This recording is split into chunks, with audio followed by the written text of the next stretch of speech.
Avec le Trends Invest Challenge gratuit de Trends Tendance, tout le monde peut investir. Investissez 100 000 euros virtuels, gagnez 10 000 euros bien réels. Participez sur investchallenge.be.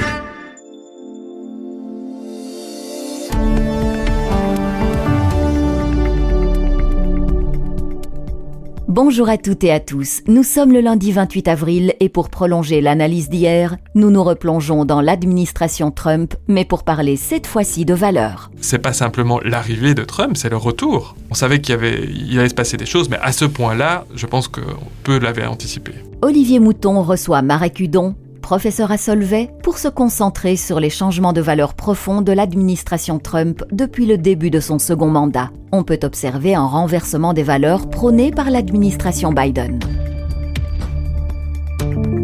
Z sur 7, l'info à ne pas manquer. Un expert interviewé par Trends Tendance analyse les racines d'une actualité forte. En quoi cette administration est-elle en rupture profonde avec la précédente ?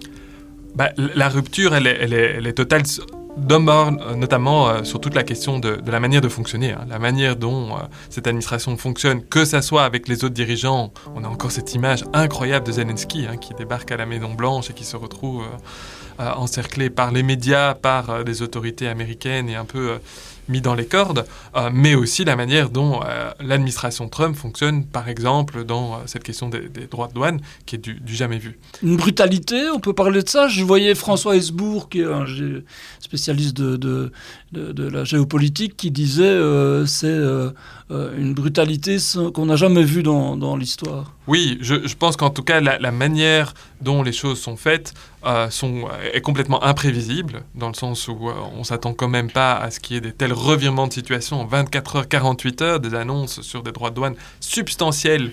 On parle de plus de 100% dans le cas, par exemple, chinois. Et puis derrière, un revirement quelques heures après, ça, c'est très brutal. Pourquoi c'est brutal ? Parce qu'en fait, ce n'est pas simplement un débat rhétorique ici, ce n'est pas un débat d'idées. C'est aussi des réalités économiques, financières qui sont très importantes. Et peut-être ce qui est notamment, qui est notamment interpellant ici, c'est qu'en fait, ce n'est pas simplement l'arrivée de Trump, c'est le retour. Ce qui est très interpellant, c'est que ce n'est pas la première élection de Donald Trump.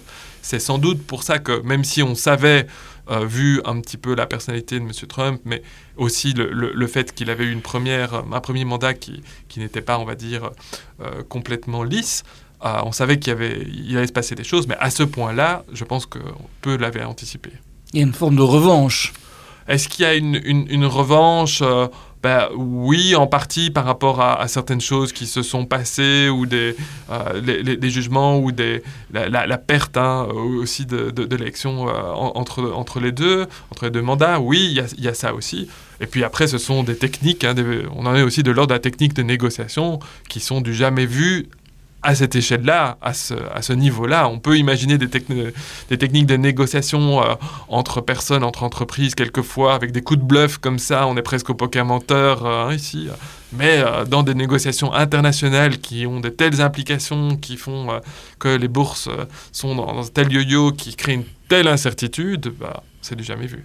Et alors, on peut aller au-delà, c'est-à-dire que est-ce que c'est une guerre qui est plus que commerciale, qui est aussi idéologique, culturelle, qui remet en cause un ordre établi ? Oui, ce qui est intéressant, en effet, c'est qu'à la fois, il y a un chamboulement sur les normes, la manière dont on fait diplomatie, la manière dont on fait commerce international avec des droits de douane qui font que même le FMI a pris position justement contre cette administration Trump en disant « Attention, là, il y a vraiment quelque chose de problématique ».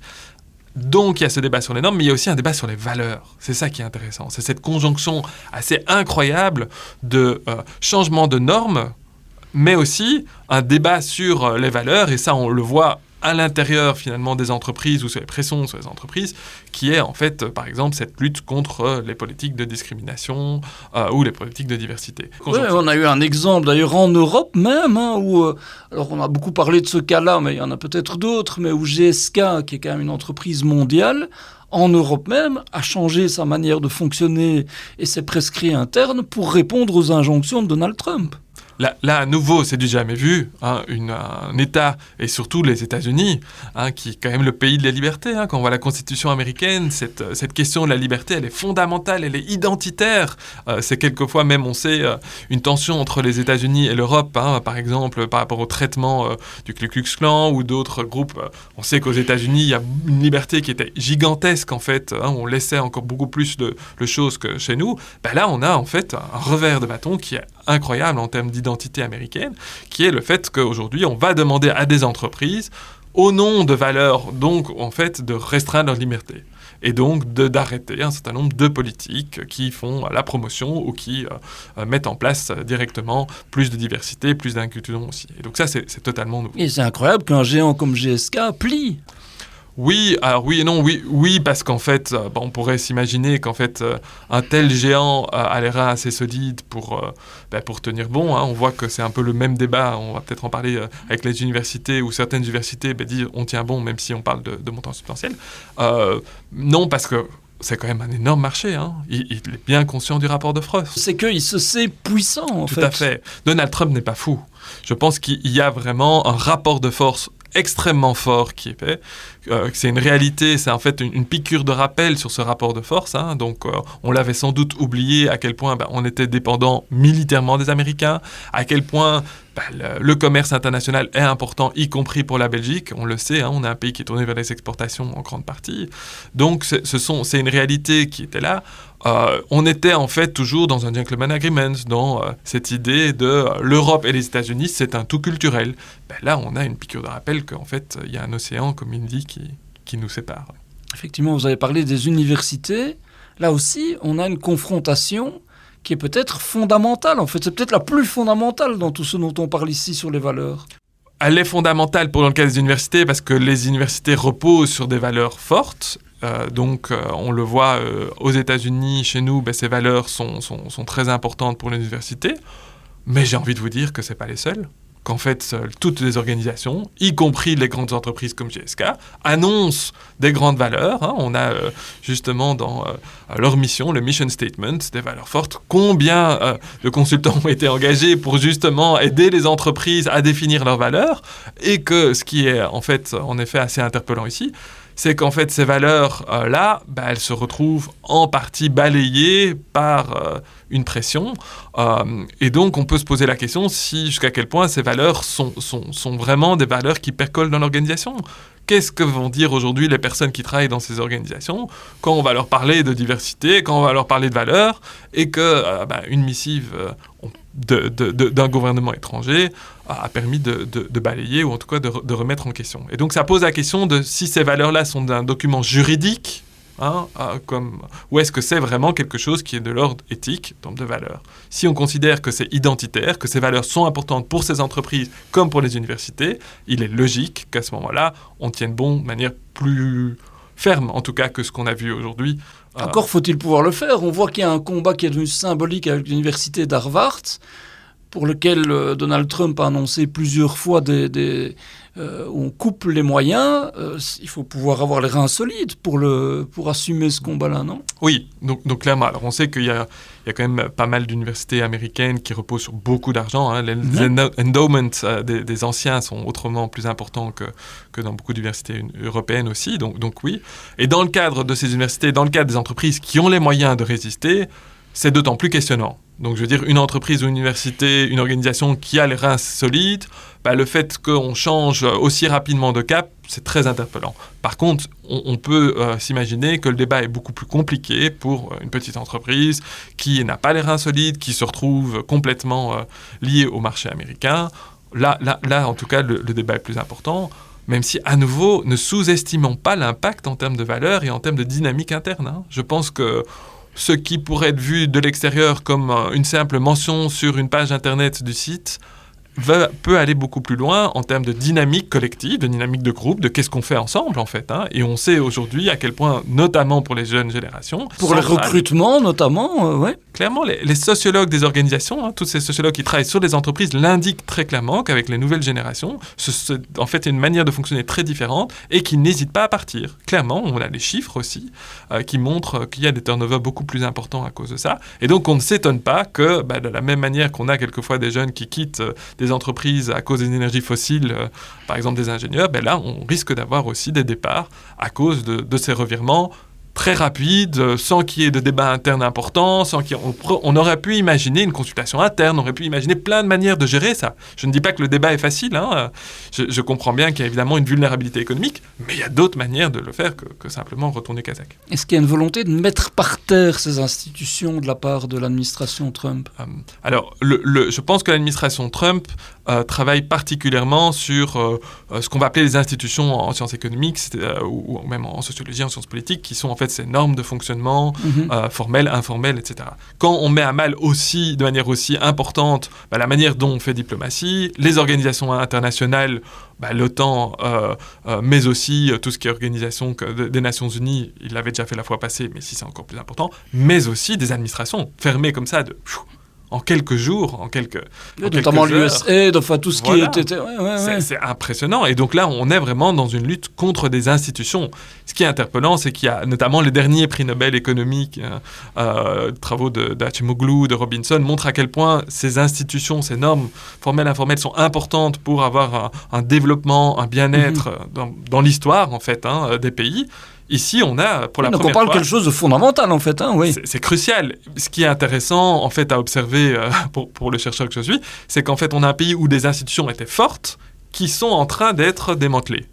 Par le pays lui-même, par l'État lui-même. Exactement. On n'est pas dans le cadre d'une intervention extérieure qui envahit le pays. On n'est pas en Ukraine ici ou dans d'autres. Ici, c'est un pays en tant que tel qui prend ces décisions-là. Qui se saborde quelque part. Et ce qui pose en fait la question du coup de jusqu'à quel point ces institutions vont être capables, vont pouvoir résister. On parle de la Cour suprême qui a commencé alors qu'elle est majoritairement républicaine, nommée par des dirigeants républicains, à dire halte là sur un ou deux dossiers.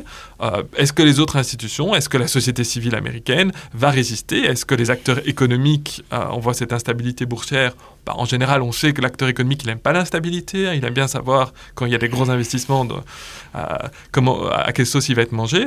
Et donc ici, ça va poser cette question de la résilience des institutions. Est-ce qu'il va y avoir une organisation qui va faire que ces institutions, ces organisations publiques, privées, vont tenir bon, vont se révolter à un moment en disant « stop, ça va trop loin ». Cette prise de position du FMI qui dit l'administration Trump devient problématique au niveau international, elle n'est pas anodine. Donc là, on parle d'il y a quelques jours, le chief économiste de FMI, c'est pas rien. Je veux dire, qui aurait dit ça il y a quelques mois, quelques années ? Je pense que c'est jamais vu dans le cadre d'une critique d'un gouvernement américain, européen, ou alors on est dans des cas d'extrême droite, Orban par exemple. Donc là, on est dans une situation qui est totalement exceptionnel. Oui, parce qu'on sait que, vous avez dit tout à l'heure, c'est un retour de Donald Trump. Cette fois-ci, il n'y a plus beaucoup de contre-pouvoirs. Il a la majorité dans les assemblées. La Cour suprême, elle est largement acquise à sa cause. Donc on sent qu'il y a une capacité d'agir peut-être qu'il n'avait pas auparavant. La question, c'est de savoir qui peut se révolter, c'est ça ? Oui, alors c'est sans doute pas anodin, le fait qu'il ait la majorité dans les deux chambres au Sénat, qu'en effet il y ait la Cour suprême, ça pose en effet la question du contrepoids. Bon, après, la société américaine a montré quand même dans l'histoire des capacités assez incroyables aussi de résilience. Donc je pense qu'il y a d'autres phénomènes, il y a quand même des dialogues qui continuent à être établis entre les démocrates, les républicains. Il faut pas s'imaginer que en fait, de manière uniforme, tout le monde est derrière Trump. Les États-Unis sont multiples, on le sait. Un État comme la Californie est très différent qu'un autre État comme le Texas, par exemple. Donc il faut bien quand même nuancer ceci, mais ça pose la question en effet du contre-pouvoir qui va émerger. Lequel ? Difficile de le dire à cette heure-ci. Et est-ce qu'on pourrait se dire que Donald Trump veut provoquer un effet de sidération pour obtenir des deals. Il est toujours très fier de son bouquin L'art du deal qu'il avait publié il y a un certain nombre d'années. Certains disent, bah oui, en fait, c'est de la provocation pour obtenir une réaction de la part de ses protagonistes adversaires, voire alliés. Est-ce que c'est une thèse que vous voyez aussi ? Je pense que c'est assez indéniable que c'est une technique de négociation. Quand on voit ce qui est en train de se passer sur les droits de douane, avec ces annonces qui sont, à mon avis, plus tirées des communicants avec ce visuel, avec ce tableau, avec les pays, c'est quand même inimaginable. Si on prend un peu de recul, avec les pays et les montants derrière, tout ça est juste extraordinaire. Quand on voit ceci, et puis ce revirement, on peut se dire qu'en fait, oui, en partie, on pourrait se dire que ça peut être une erreur, mais en grosse partie, je pense que c'était des techniques de négociation. C'est un effet choc où tout le monde se rend compte, tiens, qu'est-ce qui se passe s'il n'y a plus les États-Unis en face ? Et donc, c'est un cadrage.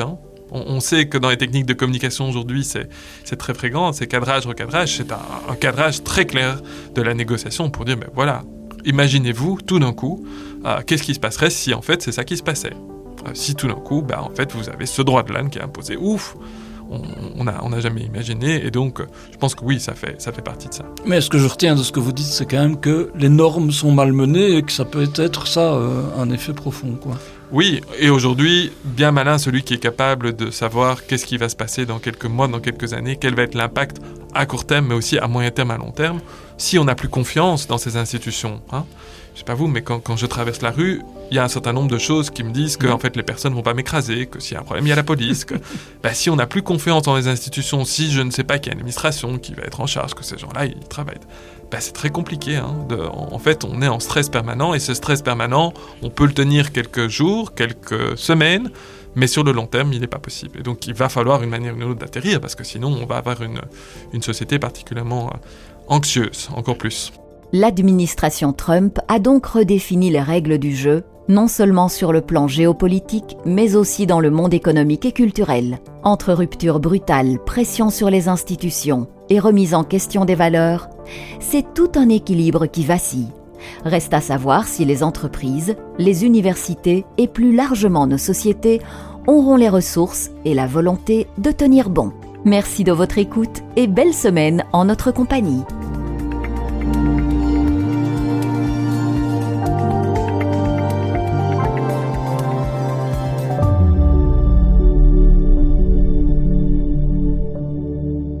Salut, ici Warren Buffett et je vous invite à participer gratuitement au Trends Invest Challenge parce qu'avec Trends Tendance, plus rien ne vous retient d'investir. À moins d'avoir une excuse bidon comme celle de Valérie. J'ai plus d'argent à investir. Valérie, pas besoin d'argent. Vous recevez 100 000 euros d'argent virtuel pour vous lancer. 100 000 euros. Allons. Le Trends Invest Challenge de Trends Tendance. Investissez de l'argent virtuel, gagnez des prix bien réels. Participez sur investchallenge.be.